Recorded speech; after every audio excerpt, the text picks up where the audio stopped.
So for that, I would like to invite our two speakers, please, to the stage. We are honoured to have the World Bank Country Manager for Azerbaijan, that's Ms. Steffi Stammeister. Steffi, please step up to the stage. And we also have Ms. Yulia Bogdanovskaya, who is the principal from PCG. And I'm permitted to introduce myself. My apologies, I'm Marlene Hare, I'm the curator for Baku Climate Action Week, and it is my honor to moderate this session today. I suggest that let me stay here. In the interest of time, we do have to conclude by 10:15, so I have asked for the cooperation of my speakers, please, to keep to time if you can, but I know that you have some prepared remarks that you wish to share with us. Please. Well, thank you so much. The speakers before me made it very easy to keep on time because I mentioned already many of the points I wanted to raise. So thank you for the speeches we heard.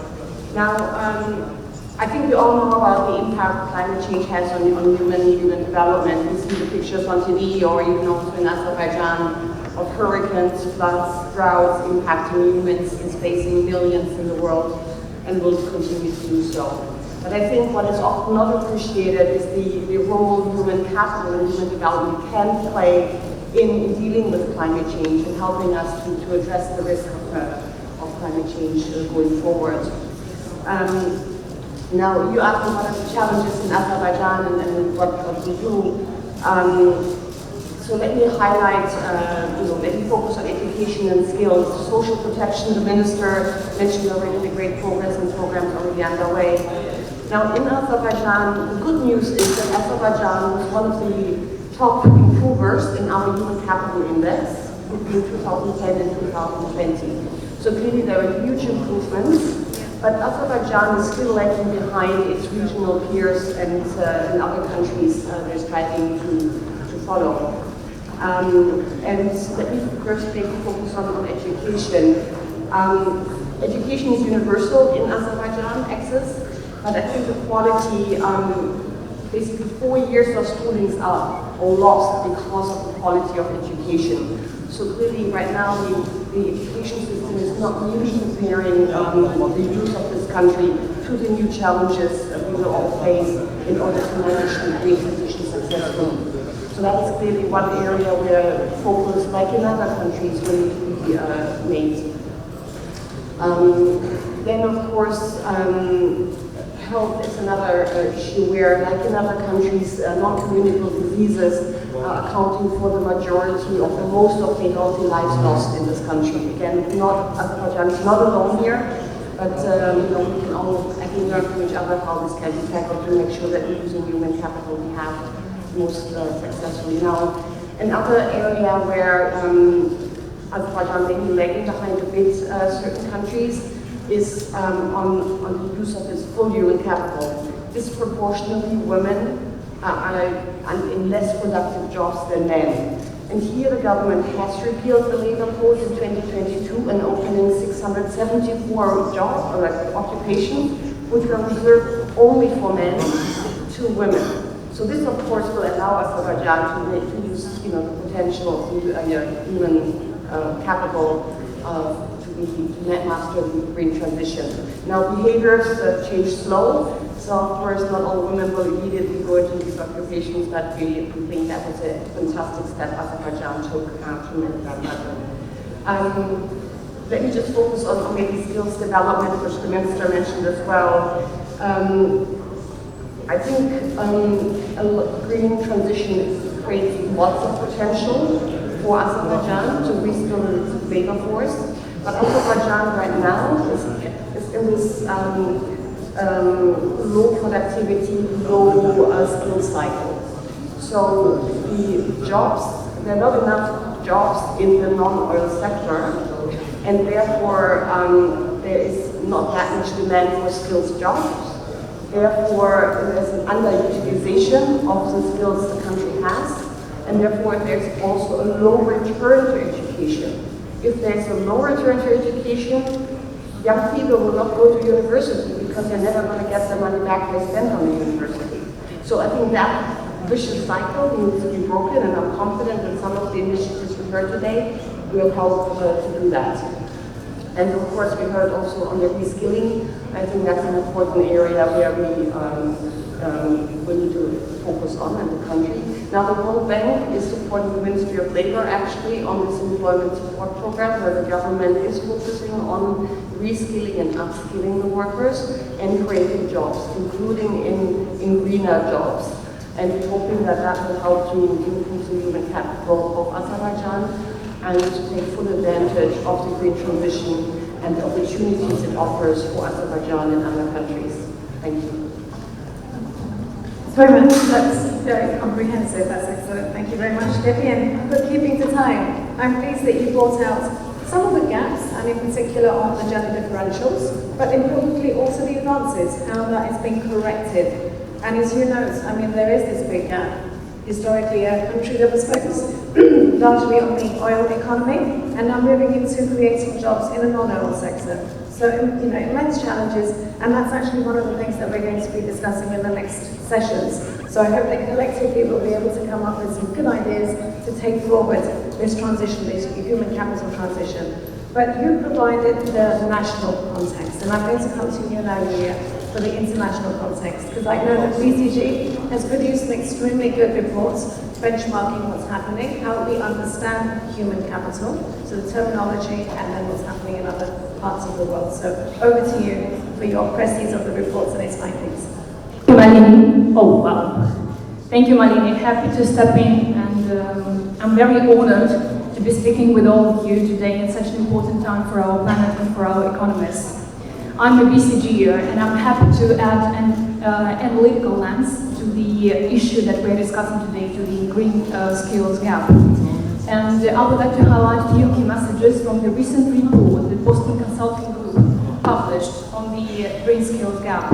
And this report outlines quite a dangerous reality. By 2030, the world will face the shortage of 7 million workers. And these workers are mostly reside in three industries. It's solar energy, wind power, and biofuels production.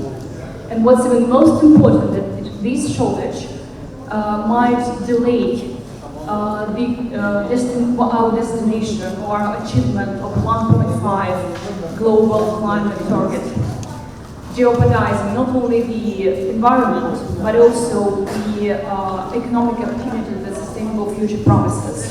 What are the root causes of this gap? And BCG outlines three major mismatches. First one is geographical mismatch, and we learned that the countries that will mostly demand green jobs are those that are the highest emitters. So such countries as the United States, China, and Germany cumulatively will face a shortage of more than 4 million workers out of 7 that I've mentioned earlier. And at the same time, we know that the growing labor forces reside in those countries that are most vulnerable to climate changes. These are the countries in the global south. So this mismatch between demand and supply is the one jeopardizing the achievement of global climate targets. The second mismatch out of three is the skills mismatch. We know that 45% of jobs in conventional energy are highly skilled professionals, while in green economy it's only 12%. So what we see is that in green economy we mostly demand such jobs as solar panel installation, wind turbine maintenance, biofuel corpse harvesting, which do not require such highly skilled professionals and are occupied in conventional energy. And the third mismatch is a timing mismatch. Though there is a lot of ongoing investment in green economy, conventional energy is still in place and the workers are still there. But there is a hope. Yeah, knowing these mismatches, we do know how to address them.